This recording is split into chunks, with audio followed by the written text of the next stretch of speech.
ইফতারিতে chicken donut একটা recipe আপনাদের সাথে শেয়ার করব, যেটা চিকেন আর আলু দিয়ে তৈরি করা ভীষণ পছন্দের একটা রেসিপি।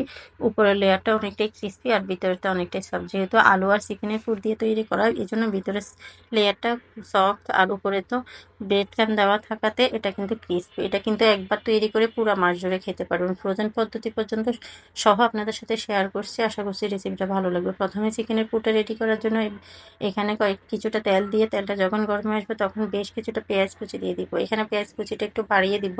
আমি পরিমাণটা বলছি না, আপনি যে পরিমাণ চিকেন দিয়ে সেই পরিমাণ সমান সমান কিন্তু আপনি পেঁয়াজ কুচি দিলে হবে। 1 কাপ পরিমাণ চিকেনের ঝুরা করে রাখা চিকেন দিলে আর 1 কাপ পরিমাণ পেঁয়াজ দিবেন। দেখেন আমি চিকেনগুলোকে এরকম আগে একটু আদা রসুন আর লেবুর রস দিয়ে লবণ দিয়ে সিদ্ধ করে রেখেছি। ওই চিকেনগুলোকে একটু ছোট ছোট করে ঝুড়ো ঝুড়ো করে নিয়েছি। ওই চিকেনগুলোকে দিয়ে দিয়েছি বেশ কিছুটা কাঁচামরিচ আর একটু টমেটো কুচি করে দিয়েছি। টমেটোটা বেশি দিব না, যেহেতু টমেটোর একটু জুসি ভাব আছে, একটু অল্প করে দিয়েছি টেস্টের জন্য। আর আদা রসুন বাটা দিয়ে দিয়েছি 1 চা চামচ পরিমাণ, বেশি দিব না, যেহেতু আদা রসুন দিয়ে কিন্তু আমি আগে এটা সিদ্ধ করে নিয়েছি চিকেনটাকে।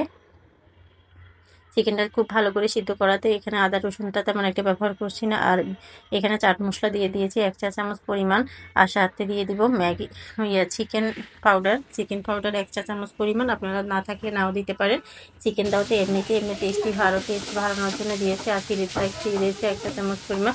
সবগুলো উপকরণ দিয়ে খুব ভালো করে নেড়ে একটু মিশিয়ে একদম ঝুরঝুরে অবস্থা করে নামিয়ে নিব। যখন একটু কোনো রকম পানি বা জুসি ভাব না থাকে, তেলটা যখন ছেড়ে আসবে তখন একটু নামানোর আগে বেশ কিছুটা ধনিয়া পাতা কুচি দিয়ে একটু নেড়ে চুলাটা অফ করে দিও। বাস আমার তৈরি হয়ে গেল চিকেনের পুর। চিকেনের পুরগুলোকে সম্পূর্ণ ঠান্ডা করে নিব। তারপরে আমি বেশ কিছুটা আলু সিদ্ধ করে ম্যাশ করে রেখেছি, ওগুলোকে দিয়ে পুরটা আমি রেডি করব। দেখেন চিকেনের পুরগুলো সম্পূর্ণ রেডি। এখন আমি ঠান্ডা করে এগুলো হচ্ছে মানে আলুর সাথে ম্যাশ করে নিব। এখন আলুগুলোকে গ্রেট করে নিয়েছি। আপনারা চাইলে একদম হাত দিয়ে ম্যাশ করে নিতে পারেন। বেশ কিছুটা ধনিয়া পাতা, ফ্রেশ ধনিয়া পাতা আর চিকেনের পুরগুলো ঠান্ডা করে তারপর আলুর সাথে মিশিয়ে নিব। আর দিয়ে দিব এখানে সামান্য হচ্ছে, চাইলে আপনার টেস্টের ব্যালেন্সের জন্য বিট লবণটা দিতে পারেন। একটু বিট লবণ দিলে ভালো লাগে। আরও কিছুটা ধনিয়া পাতা কুচি, আপনাদের পছন্দ অনুযায়ী পুরটা ব্যবহার করতে পারেন। শুধু চিকেন দিয়েও কিন্তু এটা তৈরি করতে পারেন, খেতে আরও বেশি মজা হবে। চিকেনের সাথে সাথে দিয়ে দিয়েছি 3 টেবিল চামচের মতো ব্রেড ক্রাম্ব। এটা হচ্ছে টোস্ট বিস্কুটের গুঁড়ো করা। টোস্ট বিস্কুটের গুঁড়ো দিয়ে একটু যেন আঠালো ভাব আসে, শেপ দিতে সুবিধা হয়, এই জন্য ব্রেড ক্রাম্বটা দিয়েছি। যেহেতু আলুটা একটু চিকেনের সাথে মেশানোর পরে একটু যেন শেপ দিতে সুবিধা হয়, জন্য ব্রেড ক্রাম্বটা ব্যবহার করেছি। এটা পরিমাপটা আপনারা বুঝে শুনে দিবেন, বেশি দিতে যাবেন না, তাহলে খেতে ভালো লাগবে না। আর এখানে একটা বয়মের ঢাকনা নিয়ে নিয়েছি। ঢাকনাতে একটু মানে চিকেনের পুরটা দিয়ে মাঝখানে একটু আঙ্গুল দিয়ে একটু গোল করে নিয়েছি, যেন ডোনাটের মতো দেখতে হয়, শেপ দেওয়াতে সুবিধা হয়। আমি ঢাকনাটা নেওয়ার কারণ হচ্ছে প্রত্যেকটা ডোনাট যেন একই মাপের হয়, এই জন্য ঢাকনা দিয়ে তৈরি করেছি। আপনারা চাইলে হাত দিয়ে একটু গোল করে মাঝখানে ছিদ্র করে নিলেও ডোনাটের মতো হবে। আমি সবগুলো সাইজ যেন এক হয় সেজন্যই আমি ঢাকনাটা নিয়েছি।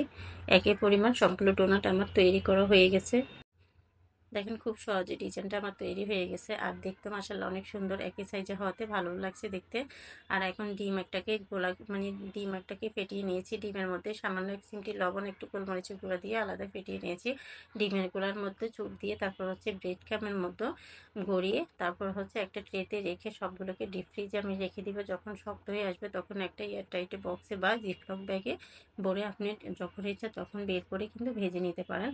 আমি যেদিন তৈরি করেছি সেদিন কিন্তু একটাও ভাজিনি, পরের দিন আমি ইফতারিতে ভেজে নিয়েছি। যার পছন্দ আমি যখন যতটুকু পছন্দ হয়, যতগুলো পছন্দ হয় ভেজে নিই। এই জন্য একবারে তৈরি করলে সুবিধা হয়। আর প্রতিদিন সবগুলো আইটেম একসাথে করা ঝামেলা হয়ে যায়, তাই যখন ইচ্ছে তখন কিন্তু এটা এখন আমি ফ্রিজে রেখে দিয়ে দিচ্ছি। আর ফ্রিজ থেকে বের করে আমি এখন ভেজে নিচ্ছি। দেখেন তেলটা গরম হয়ে আসার পরে কিন্তু একটা একটা করে দিয়ে এখন একদম বরফ থাকা অবস্থায় দিয়েছি। এখন আমি কিন্তু বরফ ছাড়িয়ে নিয়ে একদম ডিপ ফ্রিজ থেকে বের করে সাথে সাথে তেলে দিয়ে দিয়েছি। কোনো সমস্যা নাই। অনেকে বলে যে তেলটা ঠিকই আছে, ডিপ ফ্রিজ থেকে বের করলে বরফ থাকা অবস্থায় দিলে এখন সমস্যা হয়।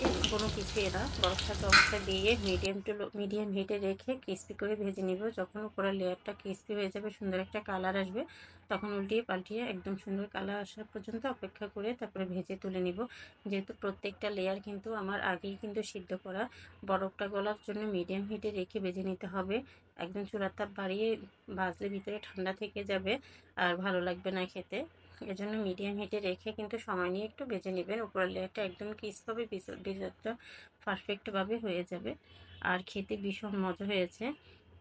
রেসিপিটা ছোট বড় সবাই ভীষণ পছন্দ করবে। আশা করছি সবার কাছে আমার এই ভিডিওটি ভালো লাগবে। ভালো লাগলে চ্যানেলটিকে লাইক, কমেন্ট, সাবস্ক্রাইব করতে ভুলবেন না। পাশে থাকে বেল বাটনটি অন করে দিবেন। আর একটা ভেঙে শেয়ার করছি, দেখেন কতটা লোভনীয় লাগছে। খেতে মাশাআল্লাহ দারুণ হয়েছে। ধন্যবাদ জানাচ্ছি আমার পুরো ভিডিও দেখার জন্য। আল্লাহ হাফেজ।